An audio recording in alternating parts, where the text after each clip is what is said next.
வணக்கம். உயிர் டிவி நேயர்களுக்கு தினமொரு திருக்குறள்.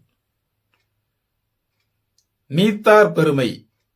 நீத்தார் பெருமையில் இன்று 24வது குறள். உரனென்னும் தோட்டியான் ஓரைந்தும் காப்பான் வரனென்னும் வைப்பிற்கோர் வித்து.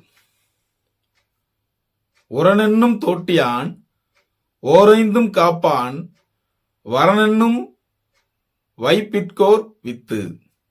இதன் பொருள், அறிவு வன்மையால் ஐம்புலன்களை அடக்கி ஆள்பவனே மோட்சம் எனும் நிலத்திற்கு வித்தாவான். அதாவது, அறிவு வன்மையால் ஐம்புலன்களை அடக்கி ஆள்பவனே மோட்சமெனும் நிலத்திற்கு வித்தாவான் என்பதே பொருளாகும். உயிர் டிவி நேயர்களுக்காக தினமொரு திருக்குறள் வழங்கியவர் நான் உங்கள் வா பார்த்திபன். வணக்கம் அன்பு நேயர்களே.